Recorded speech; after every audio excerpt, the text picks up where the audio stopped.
हाँ हाँ, दोबारा रिविजन करना। A very good evening to all of you. This is Devashish Pandey and welcome you all to Devashish Law Classes. Welcome you all to the next session of the भारतीय न्याय संहिता 2023। कल हमने general exceptions में section number 33 तक complete किया था। इसके बाद जनरल एक्सेप्शंस का एक पार्ट आता है जिसको हम प्राइवेट डिफेंस कहते हैं। अब प्राइवेट डिफेंस का अपने आप में एक पूरा चैप्टर है, सेक्शन नंबर 34 से लेकर 44 तक 10 सेक्शंस हैं जो आपके राइट टू प्राइवेट डिफेंस के बारे में बात करते हैं। तो इस पूरे कंसेप्ट को समझेंगे। इसमें जो केस लॉज है वो भी थोड़े से इंपॉर्टेंट है जो पूछे जाते हैं, तो it is very important to understand this concept in detail. Thank you Danish ji, thank you. कह रहे हैं शर्ट अच्छी लग रही है। हाँ, ये अभी कुछ मैंने एक नई कंपनी से लिया है और मुझे इतना अच्छा लगा है कि मैं इस तरह की 6-7 शर्टें ऑर्डर कर लें साथ ही एक ही जैसे। कभी कभी कुछ कपड़े बड़े कंफर्टेबल हो जाते हैं आपके लिए, और कभी कभी आपको वो, मेरी आदत है मैं कपड़े रिपीट करता हूँ। मतलब if I like this shirt, so when this will get old, so I will purchase this same shirt again. बहुत कम लोग आपने ऐसा देखा होगा, अगर कोई मेरे को जीन्स की फिटिंग सही आई है और वो थोड़े टाइम बाद 1-2 साल बाद पुरानी हो जाती है, तो I purchase the same product.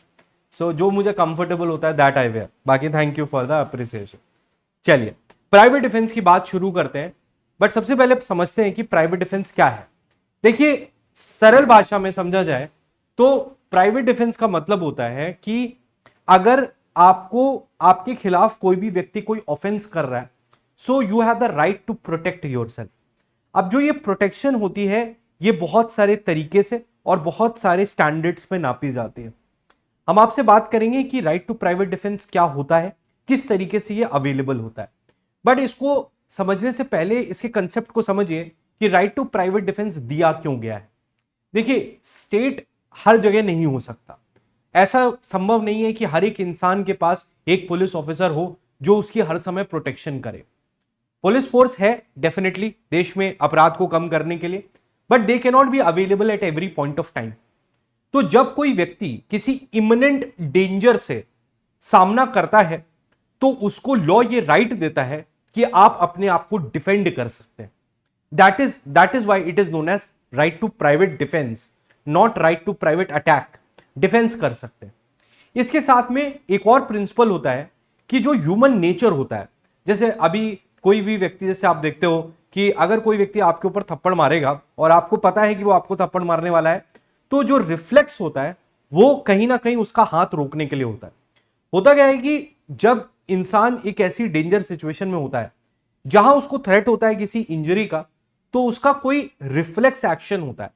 Reflex action जो होता है वो अंदर से आता है और लॉ कहता है कि हम उसके लिए किसी भी इंसान को लायबल नहीं ठहरा सकते। ठीक है, इसके साथ में ही लॉ ये भी कहता है कि हम आपसे ये एक्सपेक्ट नहीं कर सकते कि अगर आपके सामने कोई थ्रेट आता है तो आप कावर्ड बन के पीछे हट जाइए या उससे भाग जाइए। At that point of time आपको उसको कन्फ्रंट करना होगा। That is why the right to private defence has been given.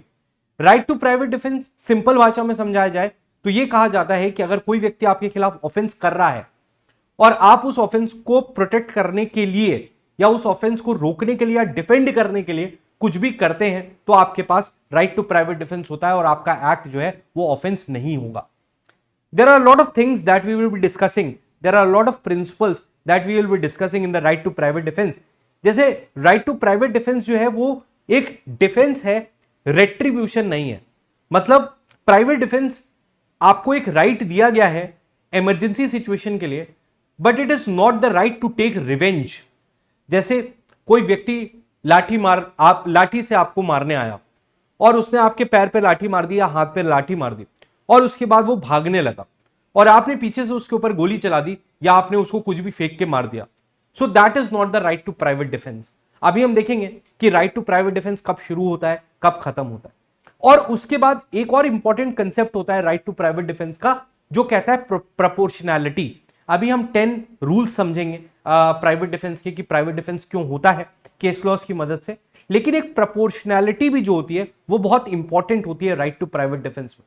जैसे मान लीजिए कोई 100 मीटर दूर या 200 मीटर दूर कोई व्यक्ति खड़ा है। मान लीजिए आपका घर है किसी बिल्डिंग के 10th फ्लोर पे और नीचे रोड पे कोई व्यक्ति है जिसके हाथ में तलवार है, स्वॉर्ड है, और वो आपको बोलता है कि मैं तुम्हें जान से मार दूंगा, और आपने ऊपर से ही AK-47 निकाल के उसको गोली मार दी, this is not right to private defence and this is not proportionate also. तो जब हम प्रपोर्शनेट को देखेंगे कि मान लीजिए कोई आपको आके कहता है कि मैं तुम्हें घूसा मार दूंगा और आप बंदूक निकालते हो सीधा उसको गोली मार देते हो, सो that is not proportionate enough. तो यहां पे प्रपोर्शन भी देखा जाता है, यहां पे यह भी देखा जाता है कि आपका थ्रेट इमिनेंट हो। इमिनेंट का मतलब, इस वर्ड पे मैं बार बार फोकस इसलिए कर रहा हूं क्योंकि लॉ कहता है कि अगर आपके पास रिकॉर्ड्स टू पब्लिक अथॉरिटी है तो आपके पास राइट टू प्राइवेट डिफेंस नहीं है। इसका मतलब अगर कोई आपसे कह के गया कि कल सुबह आऊंगा मैं तुम्हें मारने, और उसके बाद आप बैठे हो बंदूक लिए कि मेरे पास राइट टू प्राइवेट डिफेंस है, आने दो उसको, जैसे ही आएगा वो मारेगा मुझे, मैं भी उसको मार दूं, that is not right to private defence. आपके पास रिकोर्स टू पब्लिक अथॉरिटी था, यानी कि आप पुलिस के पास जाके इस बात की कंप्लेन कर सकते थे और पुलिस आपको प्रोटेक्शन प्रोवाइड कर सकती थी। तो the concept of private defence revolves around all these things. तो हम इसको कैसे समझेंगे? सबसे पहले हम सेक्शन नंबर 34 से लेकर 44 तक का पूरा कंसेप्ट समझेंगे कि लॉ पॉइंट में क्या दिया हुआ है, सेक्शंस में क्या दिया हुआ है, और उसके बाद हम उनकी डिटेल समझेंगे, और उसके बाद हम केस लॉज की मदद से समझेंगे कि कहां पे किस चीज को किस तरीके से एक्सप्लेन किया गया है। So that will be the broad idea of understanding the concept of right to private defence. Right to private defence, ठीक है, राइट टू प्राइवेट डिफेंस। आइए शुरू करते हैं right to private defence. Right to private defence का logic आपको समझ में आ गया कि क्या है। Police can not be everywhere, the state can not protect you at every situation at every point of time, and for the protection of the individual और उसका जो रिफ्लेक्स होता है, plus the law does not expects you to be a coward when you are faced with imminent death and imminent threat and you have to respond to it, इसलिए आपके पास right to private defence होता है। सबसे पहला section आता है section number 34। Section number 34 simple इतना कहता है कि nothing is an offence which is done in the right of private defence. ये सिर्फ एक डिक्लेरेशन है कि राइट टू प्राइवेट डिफेंस में किया गया कोई भी एक्ट ऑफेंस नहीं होगा। It just says nothing is an offence which is done in exercise of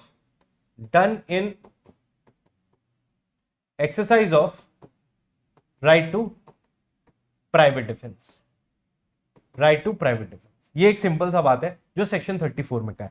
तो सेक्शन 34 जो है वो बेसिक डिक्लेरेशन है कि आपके पास राइट टू प्राइवेट डिफेंस होता है। कहानी शुरू होती है सेक्शन नंबर 35 से। कहानी शुरू होती है सेक्शन नंबर 35 से। सेक्शन नंबर 35 क्या कहता है? सेक्शन नंबर 35 आपको बताता है कि आपके पास राइट टू प्राइवेट डिफेंस किन किन परिस्थितियों में या कैसे अवेलेबल है। तो अगर आप देखेंगे तो सेक्शन 35 सबसे इंपॉर्टेंट सेक्शन है जो कहता है कि आपके पास राइट टू प्राइवेट डिफेंस है of a offence against human body, against human body. अभी हम आगे ऑफेंसेस अगेंस्ट ह्यूमन बॉडी पढ़ेंगे। तो अगर कोई भी ऐसा ऑफेंस किया जा रहा है आइदर टू हिमसेल्फ, जो व्यक्ति प्राइवेट डिफेंस एक्सरसाइज करता है, या तो उसको, और अदर पर्सन,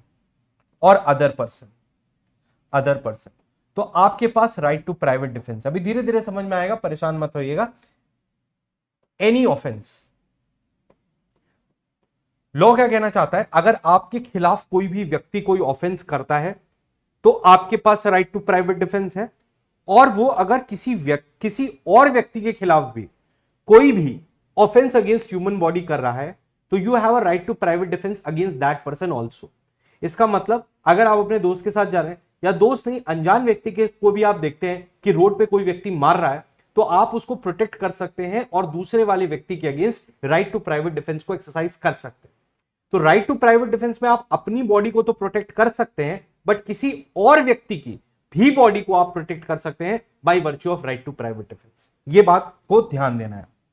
उसके बाद ये कहता है ऑफेंसेस अगेंस्ट ह्यूमन बॉडी, और ऑफेंसेस अगेंस्ट ह्यूमन बॉडी में कोई भी ऑफेंस है, एनी ऑफेंस, उसके लिए लॉ आपको प्रोटेक्ट करता है। फिर चाहे वो हर्ट हो, चाहे वो ग्रीवियस हर्ट हो, चाहे वो रेप हो, चाहे वो कोई भी और ऑफेंस हो जो that is against the human body. उसके बाद कहता है कि whichever offences are against the property, against property. अब प्रॉपर्टी के अगेंस्ट ऑफेंस अगर कोई कर रहा है तो भी आपके पास राइट टू प्राइवेट डिफेंस है। यहां पे पहली चीज आपको याद रखनी है कि ये प्रॉपर्टी मूवेबल भी हो सकती है और इमूवेबल भी हो सकती है। ऐसा कोई डिफरेंशिएशन नहीं है कि सिर्फ मूवेबल प्रॉपर्टी के खिलाफ राइट टू प्राइवेट डिफेंस है या सिर्फ इमूवेबल प्रॉपर्टी के पास राइट टू प्राइवेट डिफेंस है। ठीक है, और यहां पे जो ऑफेंस है वो स्पेसिफिक है कि किन ऑफेंसेस के अगेंस्ट आपके पास राइट टू प्राइवेट डिफेंस है। वो है थेफ्ट, रॉबरी, मिस्चिफ और ट्रेसपास, मिस्चिफ एंड ट्रेसपास। ये चार ऑफेंसेस ऐसे हैं जिनके अगेंस्ट आपके पास राइट टू प्राइवेट डिफेंस है। तो इसमें बहुत सारे अगेंस्ट प्रॉपर्टी के ऑफेंस नहीं भी ऐड किए गए हैं, जैसे एक्सटॉर्शन। उसका कारण यह है कि वहां पे आपके पास रिकोर्स टू पब्लिक अथॉरिटीज जो है वो, हाँ मैं अभी सारे प्रज्ञा जी आपको इलस्ट्रेशंस करवाऊंगा, थोड़ा सा रुकिए, पहले एक बार बेसिक कंसेप्ट पढ़िए, फिर मैं आपको इलस्ट्रेशंस बताऊंगा कि कहां पे कौन सा इलस्ट्रेशन क्या कह रहा है, और आपके जितने सवाल होंगे वो भी मैं एड्रेस करूंगा। पहले एक बार एक ये समझ लेते हैं कि सेक्शंस में लिखा क्या है और कहां पे क्या दिया हुआ है, दैट इज वेरी इंपॉर्टेंट। ठीक है, तो क्रिमिनल मिसचिफ और ये सब, ठीक है, और ये भी ऑफेंसेस अगेंस्ट बॉडी की तरह आपकी स्वयं की प्रॉपर्टी, हिमसेल्फ मतलब खुद की प्रॉपर्टी, और the property of other person, other person की प्रॉपर्टी और खुद की प्रॉपर्टी, इन दोनों के अगेंस्ट ही अवेलेबल होता है। तो सिंपल डिक्लेरेशन अभी हम डिटेल में समझेंगे, बट सिंपल डिक्लेरेशन ये है कि सेक्शन नंबर 34 कहता है नथिंग इज एन ऑफेंस, ठीक, और सेक्शन नंबर 35 कहता है कि आपका राइट टू प्राइवेट डिफेंस कब कब अवेलेबल होगा। तो अगर ऑफेंस अगेंस्ट ह्यूमन बॉडी है तो खुद की बॉडी के अगेंस्ट कोई ऑफेंस हो रहा है या किसी अदर पर्सन की बॉडी के अगेंस्ट कोई भी ऑफेंस हो रहा है, एनी ऑफेंस हो रहा है, so you have the right to private defence. Offence against property अगर है, चाहे वो मूवेबल है चाहे वो इमूवेबल है, तो उस पर अगर थेफ्ट, रॉबरी, मिसचिफ और ट्रेसपास हो रहा है तो आप राइट टू प्राइवेट डिफेंस को एक्सरसाइज कर सकते हो, चाहे अपनी प्रॉपर्टी हो या अदर पर्सन की प्रॉपर्टी। ठीक है, सिंपल। तो ये 35 कहता है। अब इसके बाद एक छोटा सा सेक्शन आता है जो है सेक्शन नंबर 36, जो है सेक्शन नंबर 36। अब सेक्शन नंबर 36 जो है वो सिंपल भाषा में बात करता है। सेक्शन नंबर 36 देख लीजिए जरा। सेक्शन नंबर 36 जो है वो एक इंपॉर्टेंट प्रोविजन है, क्योंकि जब हम यहां पे शब्द यूज कर रहे हैं ऑफेंस, ठीक है, यहां पे भी हमने लिखा ऑफेंस अगेंस्ट प्रॉपर्टी और यहां पे लिखा ऑफेंस अगेंस्ट ह्यूमन बॉडी। अगर कोई ऑफेंस कर रहा है आपके खिलाफ तो आपके पास राइट टू प्राइवेट डिफेंस होता है। अभी हम इसकी डिटेल में जाएंगे। सेक्शन नंबर 36 कहता है कि भाई अगर कोई व्यक्ति जनरल एक्सेप्शंस में फॉल कर रहा है, अगर कोई व्यक्ति जनरल एक्सेप्शंस में फॉल कर रहा है, तब उसके केस में क्या होगा, सवाल ये है। तो सेक्शन नंबर 36 कहता है कि जब यार आप जनरल एक्सेप्शंस को देखते हो, जैसे आप अनसाउंडनेस ऑफ माइंड, अभी अपन ने पढ़ा था कि अगर किसी को मेडिकल इंसैनिटी है जिसकी वजह से he is not able to understand the nature of the act और what he is doing is either wrong, contrary to law और प्रोहिबिटेड बाय लॉ, तो उसको एक्सेप्शन दिया जाता है और उसमें लिखा होता है नथिंग इज एन ऑफेंस। कहने का ये मतलब है कि जब कोई व्यक्ति जनरल एक्सेप्शन में है, एग्जाम्पल अनसाउंड माइंड का है या 7 ईयर्स से कम है या मिस्टेक ऑफ फैक्ट में है या किसी भी तरीके से है, तो लॉ कहता है कि भले ही इनकी द्वारा किया गया एक्ट एक ऑफेंस नहीं है, बट फिर भी आपके पास उनके against right to private defence available है। इसका क्या मतलब होता है? इसका सिंपल भाषा में मतलब होता है कि अगर कोई अनसाउंड माइंड का व्यक्ति है, वो आपके पीछे बंदूक लेके भाग रहा है और अगर वो आपको मार भी देता है तो that is not an offence, because वो अनसाउंडनेस ऑफ माइंड में प्रोटेक्टेड है, इंसैनिटी में प्रोटेक्टेड है, तो उसके द्वारा किया गया एक्ट ऑफेंस कैटेगोरिकली नहीं बनेगा। लेकिन फिर भी आपके पास उसके अगेंस्ट भी प्राइवेट डिफेंस अवेलेबल है। मेरी बात समझ रहे हो? अगर कोई 7 साल से कम उम्र का बच्चा है जो आपके ऊपर क्या नाम है, एक नाइफ लेके दौड़ रहा है, अब ऐसी परिस्थिति में अगर वो आपके चाकू भोग भी देता है तो भी that is an absolute immunity, और 6 साल का बच्चा है तो उसके द्वारा किया गया एक्ट एक ऑफेंस कहलाएगा ही नहीं। तो क्या जब आपका प्रोसिक्यूशन होगा और आपने कहा मैंने राइट टू प्राइवेट डिफेंस किया है, तो अपोजिट पार्टी कहेगी ऑफेंस ही नहीं था, तो प्राइवेट डिफेंस कैसे है? तो लॉ कहता है ये प्रिजम्पशन इसीलिए बनाया गया कि भले ही कोई जनरल एक्सेप्शंस का बंदा है या जिसका एक्ट, कोई भी एक्सेप्शन हो सकता है, जिसका एक्ट ऑफेंस नहीं है, जिसका एक्ट ऑफेंस नहीं है, उसके खिलाफ भी आपके पास राइट टू प्राइवेट डिफेंस है, irrespective of the act fact that that act is not an offence. ठीक है, ये बात समझ में आ गई, ये बात सबको समझ में आ गई, क्लियर है। अब कहानी की शुरुआत इसके आगे होती है, जो है सेक्शन नंबर 37 की, सेक्शन नंबर 37 की। अब 37 जो है ना, वो मेन सेक्शन है जो सारी चीजों को सही करता है। अब ये बात तो चलो आपको समझ में आ गई कि sir right to private defence क्या होता है, ये आपको समझ में आ गया। Right to private defence offences against human body है, ऑफेंसेस अगेंस्ट प्रॉपर्टी है। ठीक, हिमसेल्फ हो सकती है, अदर पर्सन हो सकती है। और सेक्शन नंबर 36 में तो कोई दिक्कत ही नहीं होगी कि जनरल एक्सेप्शंस में कोई फॉल कर रहा है तो उसका एक्ट भले ही ऑफेंस ना हो, लेकिन आपके पास राइट टू प्राइवेट डिफेंस उसके अगेंस्ट अवेलेबल है। चलिए यहां तक की बात समझ में आ गई। Now the most important section, बाकी तो सारे सेक्शन सरल है, वो है सेक्शन नंबर 37। सेक्शन नंबर 37 ये है सबसे ज्यादा इंपॉर्टेंट सेक्शन, बिकॉज ये आपको बताता है कि आपके पास राइट टू प्राइवेट डिफेंस किसके अगेंस्ट अवेलेबल नहीं है। यह बताता है आपके पास राइट टू प्राइवेट डिफेंस किसके अगेंस्ट अवेलेबल नहीं है। अब जरा ध्यान से समझिएगा, पहला पॉइंट इसमें कहता है, पहला पॉइंट कहता है कि no right to private defence against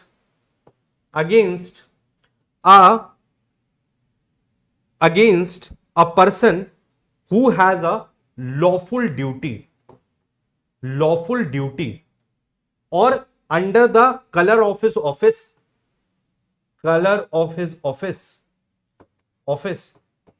in good faith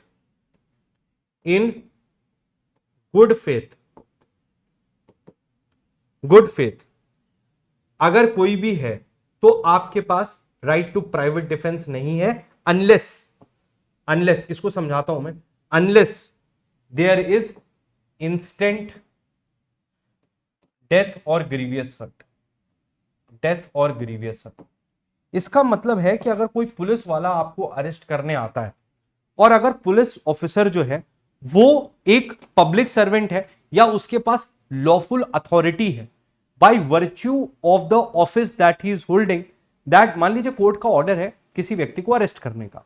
अब चाहे कोर्ट का ऑफिसर हो चाहे पुलिस ऑफिसर हो, ये जिसको भी लॉफुली ड्यूटी दी गई है कि किसी व्यक्ति को अरेस्ट करे जाके, जब वो उसको अरेस्ट करने जाता है तो ये साहब क्या करते हैं, ये कहते हैं कि ये मुझे कन्फाइन करने की कोशिश कर रहा है, रॉन्गफुल कन्फाइनमेंट करना चाह रहा है, मेरा ऑफेंस अगेंस्ट ह्यूमन बॉडी है, मुझे हर्ट पहुंचाना चाह रहा है, तो ऐसे में मैं इसके against right to private defence exercise करूंगा। तो लॉ कहता है आप नहीं कर सकते। अगर कोई भी लॉफुल अथॉरिटी है, जो भी व्यक्ति या फिर लॉफुल अथॉरिटी या under the colour of his office, मतलब लॉफुली उसको किसी स्टैट्यूट से पावर मिली है कुछ काम करने के लिए, and he is acting in good faith, अगर वो गुड फेथ में एक्ट कर रहा है तो आपके पास इसके against right to private defence नहीं है। यहां पे क्या लिखेंगे अपन, no right to private defence, no right to private defence, no right to private defence, अगर ऐसा होता है। लेकिन इसका भी एक एक्सेप्शन है, अभी मैं इसको डील करूंगा, कि अगर कोई लॉफुल अथॉरिटी या कलर ऑफ ऑफिस में आपको इंस्टेंट डेथ पहुंचाना चाह रहा है या ग्रीवियस हर्ट पहुंचाना चाह रहा है, तो आप उसके अगेंस्ट प्राइवेट डिफेंस यूज कर सकते हैं, इसको अभी मैं आगे समझाऊंगा, थोड़ा सा रुकिएगा। पहला ये हो गया। दूसरा एक्सेप्शन क्या है, दूसरा एक्सेप्शन है कि order of the authority, order of the authority का क्या मतलब हो गया बेटा, इसी में मतलब order of the authority of first clause, मतलब इन्हीं का, इसको ए मान लो, इसको बी मान लो। तो ए के अथॉरिटी में, जैसे कई बार आप देखते हो कि अगर कोर्ट ने किसी एसएचओ को, स्टेशन हाउस ऑफिसर को कहा कि इसको अरेस्ट करना है, अब स्टेशन हाउस ऑफिसर अगर किसी और केस में बिजी है जो एसएचओ होता है, तो वो अपने किसी और इंस्पेक्टर को या सब इंस्पेक्टर को उस पर साइन करके दे देता है कि आप जाके इसको एग्जीक्यूट कर दीजिए। ठीक है, तो अगर लॉफुल अथॉरिटी में किसी एक व्यक्ति को ड्यूटी दी गई थी लेकिन उसने अपनी ड्यूटी किसी और को ट्रांसफर करी है, तो ऐसे व्यक्ति के खिलाफ भी आपके पास राइट टू प्राइवेट डिफेंस नहीं है। बहुत ही लॉजिकल बात है। उसके बाद तीसरा जो सबसे इंपॉर्टेंट पॉइंट है वो है कि अगर आपके पास रिकोर्स है, रिकोर्स टू पब्लिक अथॉरिटी,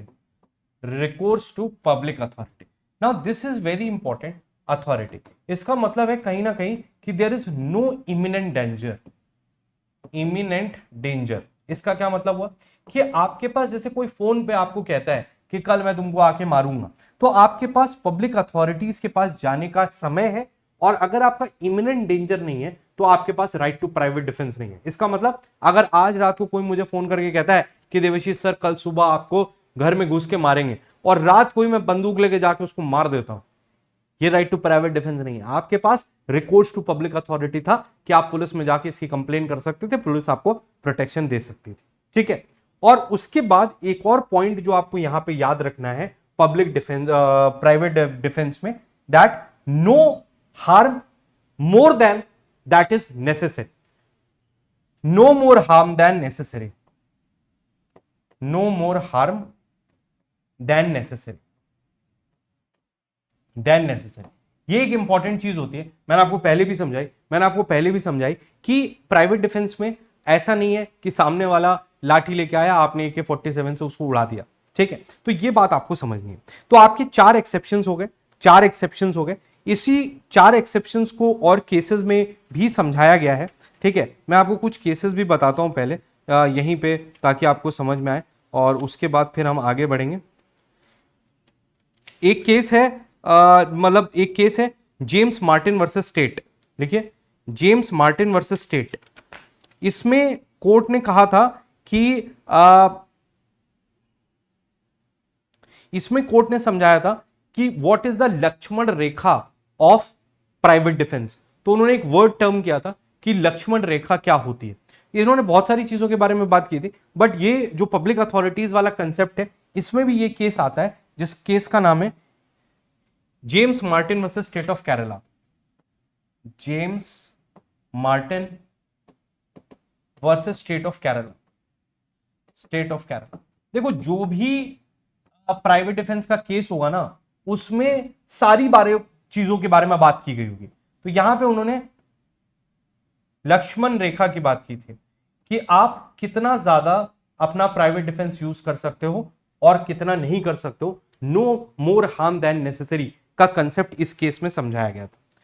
तो मेरी बात आपको समझ में आई कि भाई पब्लिक सर्वेंट के अगेंस्ट या लॉफुल अथॉरिटी या कलर ऑफ ऑफिस में काम करने वाले व्यक्ति के अगेंस्ट आपके पास राइट टू प्राइवेट डिफेंस नहीं। लेकिन 3 ऐसी चीजें होती हैं जहां पे पब्लिक अथॉरिटीज के अगेंस्ट आपके पास राइट टू प्राइवेट डिफेंस है। पहला, कि अगर पब्लिक सर्वेंट जो भी है, पब्लिक सर्वेंट मान लेते हैं, एक बार जनरल टर्म ले लेते हैं पब्लिक सर्वेंट, तो अगर पब्लिक सर्वेंट के ऐसा लगता है आपको कि पब्लिक सर्वेंट आपकी डेथ कॉज कर देगा या ग्रीवियस हर्ट कॉज कर देगा, तो आपके पास पब्लिक सर्वेंट के against right to private defence available होता है। यह बात पहली याद रखिएगा। और अगर पब्लिक सर्वेंट गुड फेथ में काम नहीं कर रहा है, तो भी आपके पास प्राइवेट डिफेंस अवेलेबल होता है, ठीक है। और एक और सिचुएशन होती है जो सी सिचुएशन है, वो ये है कि अगर आपको इस बारे में जानकारी नहीं है कि वो व्यक्ति पब्लिक सर्वेंट है या लॉफुल अथॉरिटी से काम कर रहा है, तो उसके अगेंस्ट आपने अगर प्राइवेट डिफेंस एक्सरसाइज किया है तो आपको एग्जेम्पशन मिलेगा। इसका एक केस है धारा सिंह वर्सेस एम्परर। तो यहां पे ये हुआ कि the police entered the house of the accused in the night to arrest him. The accused did not identify them as police and fired at them. It was held that the accused had the right to private defence. तो मैं आपसे कह रहा हूं कि there are 3 situations जब police officers, public servants, lawful authority या colour of office वाले लोगों के अगेंस्ट प्राइवेट डिफेंस अवेलेबल होता है। 3 परिस्थितियां होती हैं। पहला, अगर वो इमिनेंट डेथ या ग्रीवियस हर्ट कॉज करना चाहते हैं तो उनके अगेंस्ट आप यूज कर सकते हो प्राइवेट डिफेंस, पहला। दूसरा, अगर वो गुड फेथ में काम नहीं कर रहे हैं तो आप उनके अगेंस्ट प्राइवेट डिफेंस यूज कर सकते हो। और तीसरा, आपको मिस्टेक हो जाए, मतलब एक सादी वर्दी में पुलिस वाला आया, अब मुझे नहीं पता है कि वो एग्जैक्टली पुलिस वाला है या नहीं है, तो ऐसी परिस्थिति में आपने अगर उसके अगेंस्ट प्राइवेट डिफेंस यूज कर लिया तो लॉ आपको एग्जेम्प्ट करता है, मतलब कहता है आपके पास प्राइवेट डिफेंस अवेलेबल होगा, ठीक है। तो ये बात आपको समझनी है with reference to the public servant या पब्लिक ड्यूटी, ठीक है। जैसे एक बहुत इंपॉर्टेंट केस है प्राइवेट डिफेंस का, जो है अमजद खान वर्सेस स्टेट, ठीक है। Amjad Khan versus state, Amjad Khan versus state, ये भी बहुत इंपॉर्टेंट केस है जिसने सारी चीजों को समझाया। ये राइट्स, कम्युनल राइट्स के टाइम का केस है। तो इसमें क्या हुआ था कि during a communal right a mob of Hindus were on a rampage when the mob started attacking the appellate shop he fired, which caused the death and injuries to some person. The court held that the appellant had no time to have recourse to public authority. The mob or crowd had already broken into one part of the building and was actually beating the door of the other part. तो ऐसी परिस्थिति में right to private defence available होता है। ठीक है, तो right to private defence के लिए आपको ये सारी चीजें जो है वो समझनी होती है। अभी हम राइट टू प्राइवेट डिफेंस के कंटेक्स्ट में एक चीज और समझेंगे। पहले तो आप ये सारे लॉजिक आप समझ ही गए हैं कि no need to wait for the state aid. एक केस था Darshan Singh versus state of Punjab, ये भी एक बहुत इंपॉर्टेंट केस है, इसको भी लिखेगा जरा।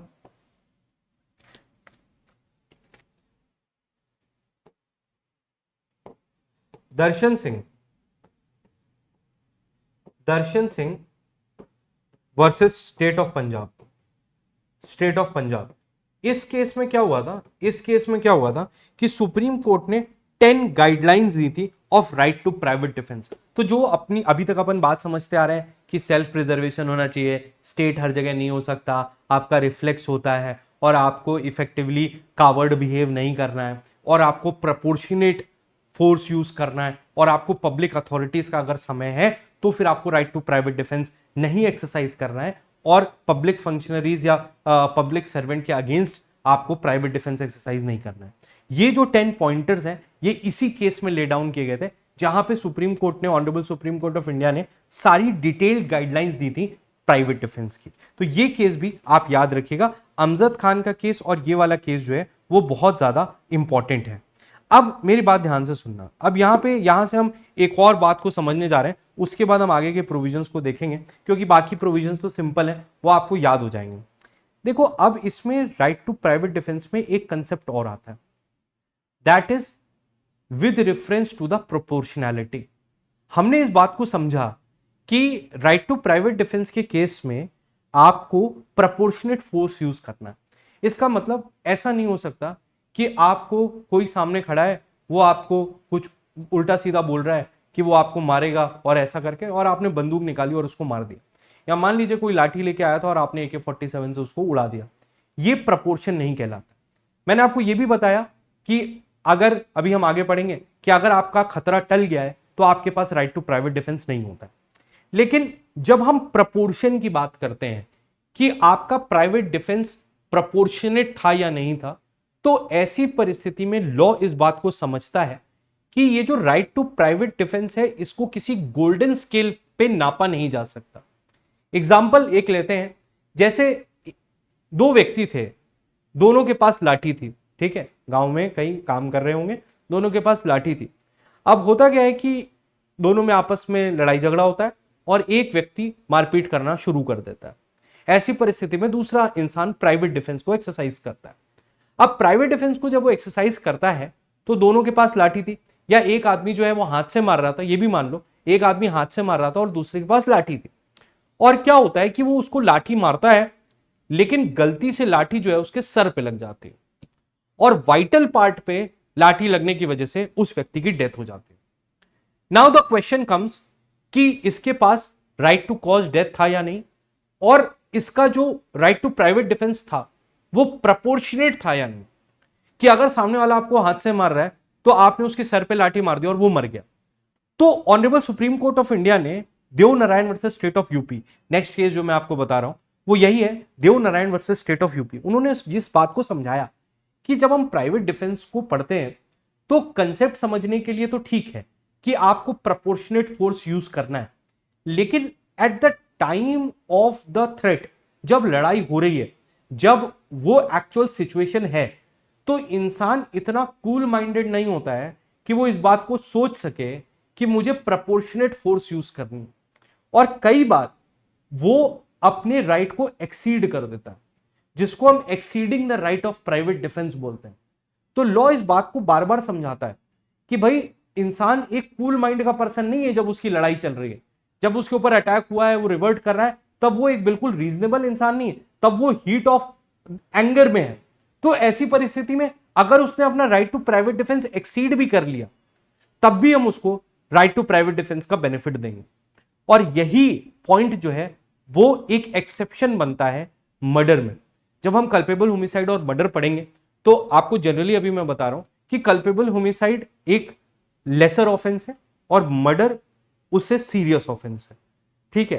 तो उसके बाद मर्डर के सेक्शन के बाद कुछ एक्सेप्शंस दिए हुए हैं। तो हम लोग इस तरीके से पढ़ते हैं कल्पेबल होमिसाइड और मर्डर। हम आगे पढ़ाएंगे, आपको डिटेल में समझाएंगे कि पहले कोई ऑफेंस कल्पेबल होमिसाइड में फॉल करता है, उसके बाद वो मर्डर में फॉल करता है, उसके बाद मर्डर के एक्सेप्शन में अगर वो फॉल हो गया तो वो वापस कल्पेबल होमिसाइड में आ जाता है। तो जब हम मर्डर के एक्सेप्शंस पढ़ते हैं तो मर्डर के एक्सेप्शन में एक एक्सेप्शन प्राइवेट डिफेंस का भी है, जहां पे ये है कि अगर प्राइवेट डिफेंस में किसी ने किसी का मर्डर कॉज कर दिया है, exceeding the right to private defence हुआ है, तो उसको मर्डर नहीं माना जाएगा, कल्पेबल होमिसाइड माना जाएगा। तो उस एक्सेप्शन को हम वहां पढ़ेंगे, लेकिन कंसेप्ट सेम रहेगा कि प्राइवेट डिफेंस का जो राइट है वो एक गोल्डन स्केल पे नापा नहीं जा सकता कि सामने वाले ने तुम्हें एक थप्पड़ मारा तो तुमने उस पे ऊपर कितनी फोर्स लगाई, और eight that point of time nobody can जज कि कितना फोर्स प्रोपोर्शनेट होगा। तो ये जो गोल्डन स्केल वाली बात है ये Dev Narayan versus state of UP के केस में कहिए। किस में कहिए? Dev Narayan versus state of UP,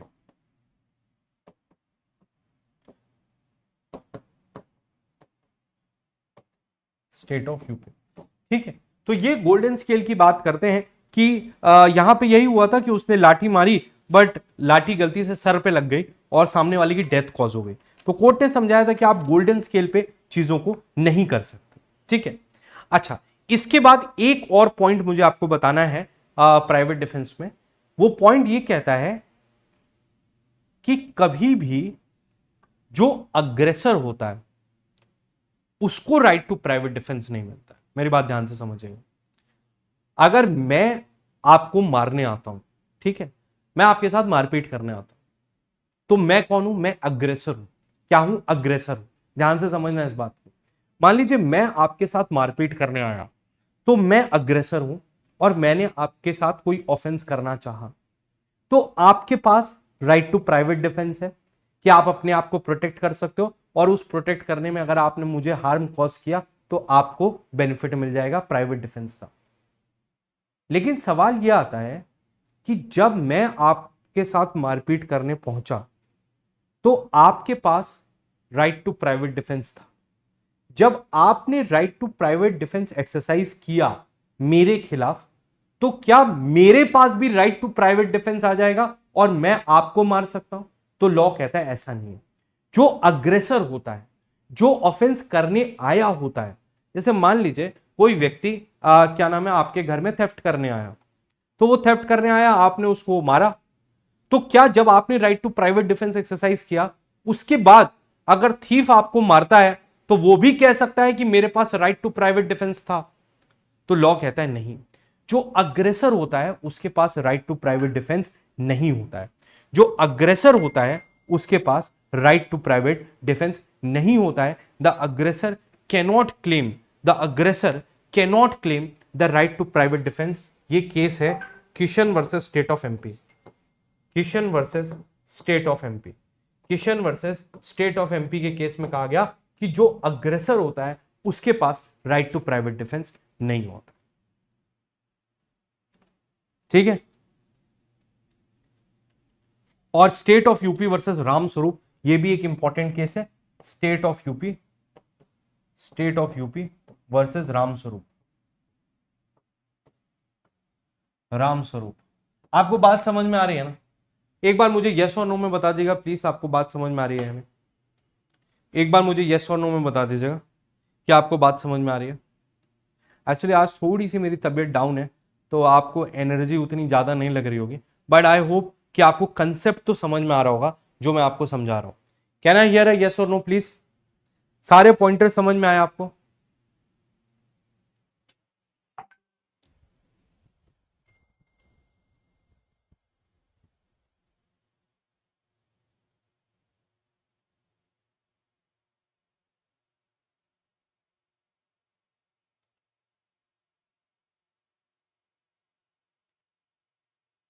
ठीक है, ओके ग्रेट, ग्रेट, सबको समझ में आ गया ना?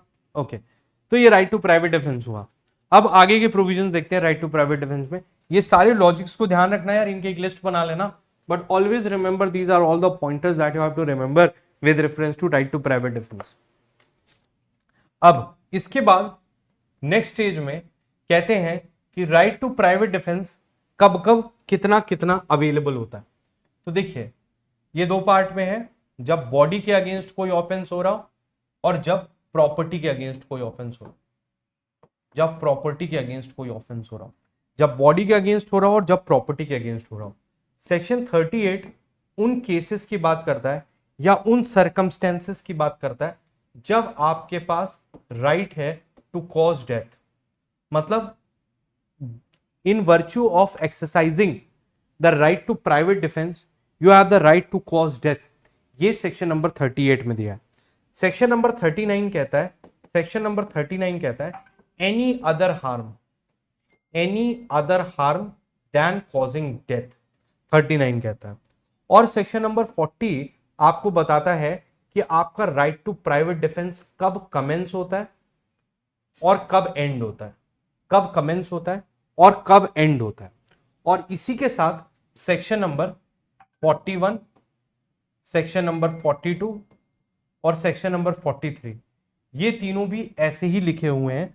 41 आपका कहता है कि कौन सी केसेस में आप डेथ कॉज कर सकते हैं और कौन से केसेस में आप अदर हार्म कर सकते हैं, और ये बताता है कि कब आपका प्राइवेट डिफेंस कमेंस होता है और कब एंड होता है।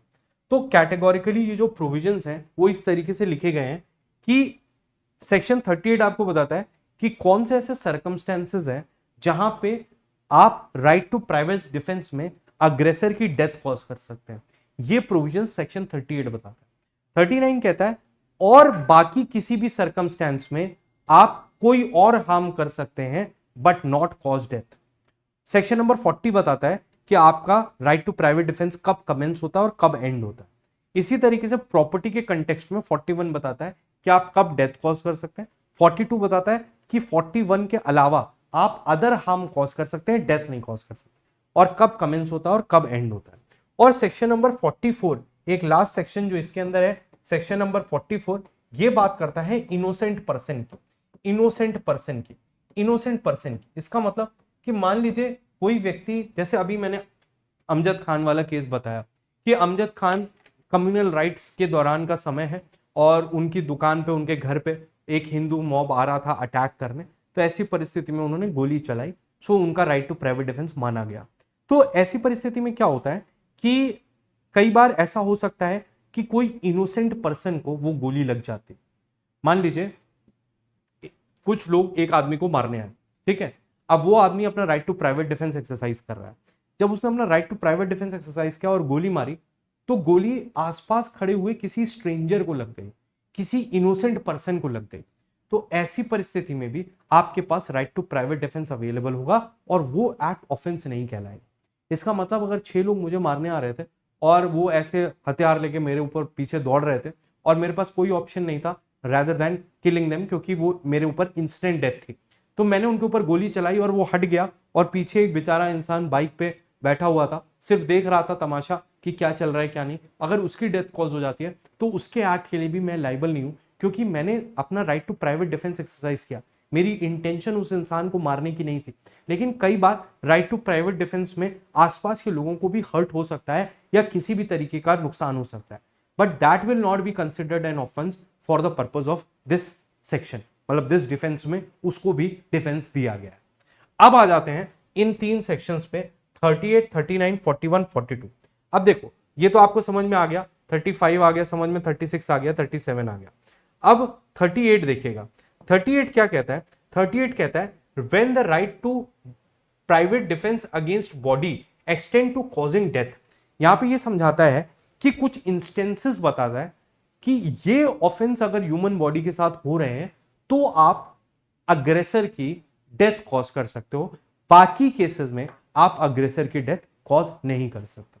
देखिए जैसे पहला सच एन असॉल्ट, यहां पे शब्द याद रखिएगा, बस यही आपसे पूछे जाएंगे। Such an assault that may reasonable cause an apprehension that the death will otherwise be the consequence of such assault, कि सामने वाला आपके साथ असॉल्ट करता है और आपको एक रीजनेबल एप्रीहेंशन होता है कि अगर अब आपने उसको नहीं रोका तो वो आपकी जान ले लेगा। ऐसी परिस्थिति में आप असेलेंट की या अग्रेसर की जान ले सकते हो। सच an assault as may reasonable cause an apprehension that grievous hurt will otherwise be the consequence of such assault। या तो डेथ हो जाएगी आपकी या आपका ग्रीवियस हर्ट हो जाएगा। इन दोनों केसेस में अगर आपको रीजनेबल एप्रीहेंशन है, देखो रीजनेबल एप्रीहेंशन एक लेसर डिग्री होती है।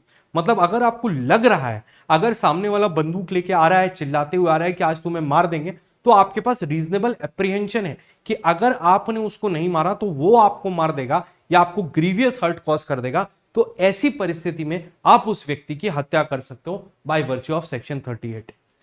उसके बाद N assault with the intention of committing rape. अब देखो दो क्लॉजेस में हमने रीजनेबल एप्रीहेंशन की बात करी, तीसरे क्लॉज में हमने इंटेंशन की बात करी। इंटेंशन हायर डिग्री है, तो कहता है अगर कोई आपके साथ ऐसा असॉल्ट करता है with the intention of committing rape तो आप उसकी डेथ कॉज कर सकते हो। इसी तरीके से यहां कहता है an assault with the intention of gratifying unnatural lust. Unnatural lust gratify करने के लिए कर रहा है। An assault with the intention of kidnapping और एब्डक्टिंग। तो इन तीनों में इंटेंशन शब्द का प्रयोग है और ऊपर रीजनेबल एप्रीहेंशन का प्रयोग है। आगे देखिए F N assault with the intention, यहां पे भी इंटेंशन है, of wrongfully confining a person under the circumstance which may reasonably cause the apprehension that he will be unable to have recourse to public authority। अगर उसको आपने confine कर लिया तो। जो जी है ये अमेंडमेंट में आईपीसी से ऐड हुआ था, बट आईपीसी में भी था।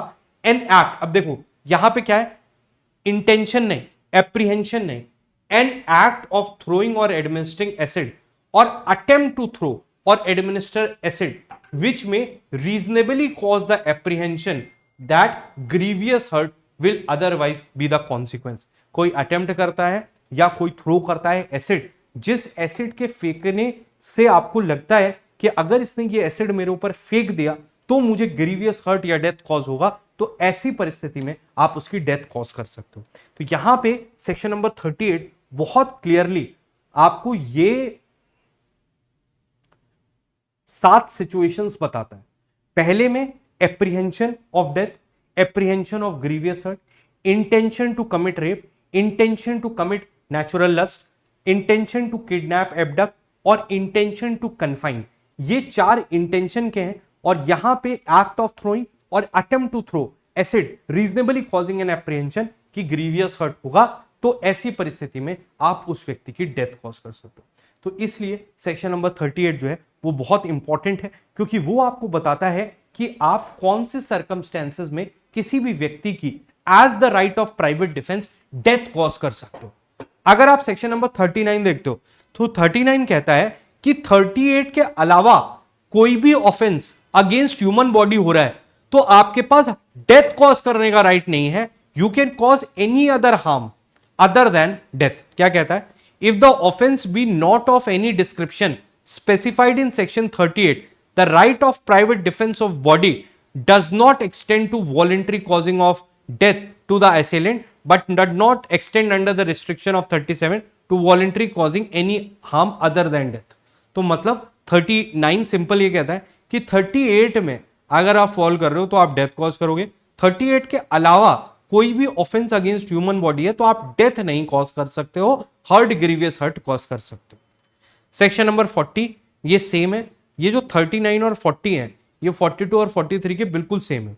40 क्या कहता है, the right to private defence of body commences, कब शुरू होता है, as soon as a reasonable apprehension of danger to body arises from an attempt और threat to commit the offence through though the offense may not have been committed, and it continues as long as such apprehension of danger or body continues। Basically इसमें भी आपको analytical questions पूछे जाते हैं कि देखो law कहता है कि जैसे ही आपको एक रीजनेबल एप्रीहेंशन ऑफ डेंजर है कि अपराध हो सकता है, वैसे ही आपका प्राइवेट डिफेंस शुरू हो जाता है। लेकिन इंपॉर्टेंट ये है कि खत्म कब होता है, जैसे ही आपको लगता है कि खतरा टल गया। तो इसमें बार बार इस तरह के इलस्ट्रेशंस पूछे जाते हैं कि कोई व्यक्ति आपको लाठी से मारने आया, उसने आपको 2 लाठी मारी, आप गिर गए उसके बाद अचानक से लोगों ने शोर मचाना शुरू कर दिया, आपने चिल्लाया बचाओ बचाओ, तो आपके दोस्त लोग आने लगे, तो वो भागने लगा। तो जैसे ही वो मूवमेंट जिस मोमेंट पे वो रिट्रीव हो गया, मतलब वो पीछे मुड़ के भागने लगा, वैसे ही आपका थ्रेट जो था वो खत्म हो गया। जैसे ही आपका थ्रेट खत्म हो गया, आपका राइट टू प्राइवेट डिफेंस भी खत्म हो गया। इसका सिंपल भाषा में ये मतलब है कि अगर कोई मारने आया और आपने चिल्लाया और उसके बाद वो भागने लगा, और उसके बाद अगर आपने उसको पीछे से गोली मार दी, तो आपको राइट टू प्राइवेट डिफेंस नहीं मिलेगा, क्योंकि ये रिटेलिएशन कहलाएगा, ये रेट्रिब्यूशन कहलाएगा, ये बदला लेना कहलाएगा, ये रिवेंज कहलाएगा, प्राइवेट डिफेंस नहीं कहलाएगा। अगर कोई आपके थप्पड़ मारता है तो लॉ कहता है कि आप उसका हाथ पकड़ोगे, ठीक है। इसका यह मतलब नहीं कहता है कि आप उसको थप्पड़ मारोगे। अगर आपने उसका हाथ पकड़ लिया तो खतरा रुक गया, वो दोबारा मारने की कोशिश करता है तो दोबारा आप उसको रोक सकते हो। That is the private defence. इस बात को जरा ध्यान से समझना।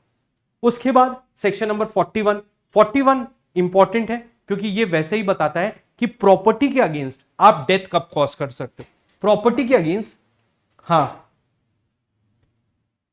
सर सेफ्टी पर्पस के लिए knife and licensed gun legal है वुमेन के लिए, ये कैसा सवाल हुआ बच्चा। देखो लाइसेंस्ड गन तो हर एक व्यक्ति के लिए लीगल है। अगर आपकी गन का लाइसेंस है तो कोई भी रख सकता है। आप में 18 साल से ऊपर हो, लाइसेंस बनवा लो, डीएम अलाउ करता है तो आप रख सकते हो, क्या दिक्कत है। The right to private defence of property extend under the restriction under 37 voluntary causing death और other harm to the wrong doer if the offence are, क्या क्या, पहला रॉबरी, इसको रट लेना, बार बार एमसीक्यू आता है। दूसरा house breaking after sunset and before sunrise, mischief by fire और एनी एक्सप्लोसिव सब्सटेंस। देखो बेसिकली यहां पे जो भी है ना, उनमें कहीं ना कहीं ह्यूमन लाइफ इफेक्ट हो रही है, इसीलिए इन प्रॉपर्टी के अगेंस्ट ऑफेंसेस में हम आपको डेथ कॉज करने का राइट दे रहे हैं। रॉबरी हुई, हाउस ब्रेकिंग हुई आफ्टर सनसेट बिफोर सनराइज, उसके बाद मिस्चिफ बाय फायर, ऐसी जगह पे जहां पे ह्यूमन ड्वेलिंग होती है या जहां पे लोग रहते हैं, और a place of custody of property, ठीक है। थेफ्ट, मिस्चिफ और house trespass under circumstances reasonable apprehension of death और grievous hurt will be the consequence, ठीक है। तो जनरल रूल यहां का ये है 41 का, ये 4 क्लॉजेस आपको रटने, लेकिन इसका लॉजिक यहीं पे जाके बनता है कि these places are the places of human being, और ह्यूमन बीइंग की लाइफ इंपैक्ट हो सकती है, इसलिए इन प्रॉपर्टीज के प्रोटेक्शन के लिए इन केसेस में आपके पास right to private defence to cause the death of the person है। 42 सेम, कब एक्सटेंड होता है, कब खत्म होता है, और 42 कहता है कि 41 के अलावा सभी ऑफेंसेस में कोई भी आप एक्ट कर सकते हैं नॉट कॉजिंग डेथ, और 42 बोलता है कि कमेंस कब होता है और खत्म कब होता है, सेम चीज। और 44 बोलता है कि अगर इनोसेंट पर्सन की डेथ हुई है तो आप उसके लिए लायबल नहीं है, अगर आपने राइट टू प्राइवेट डिफेंस में उसको एक्सरसाइज किया था। यहां पे आपका राइट टू प्राइवेट डिफेंस खत्म होता है। आशा करते हैं, उम्मीद करते हैं आपको समझ में आया होगा। देखो मैंने आपको सारी चीजें बता दी हैं राइट टू प्राइवेट डिफेंस की, जितनी चीजें मैंने बताई हैं इसके बाहर का कुछ भी आपसे पूछा नहीं जाएगा, बट इन बातों को बहुत ध्यान से याद रखिएगा। सारे केसेस आपको बता दिए, सारा कंसेप्ट बता दिया। अब आप इन 10 सेक्शंस को मुंह जबानी याद कर सकते हैं। पेपर में पूछा जाने वाला बहुत ही इंपॉर्टेंट टॉपिक है private defence. Prelims, mains, interview, सब जगह राइट टू प्राइवेट डिफेंस पूछा जाता है। I have explained all the concepts in detail, और यहाँ पे आपका प्राइवेट डिफेंस कंप्लीट होता है।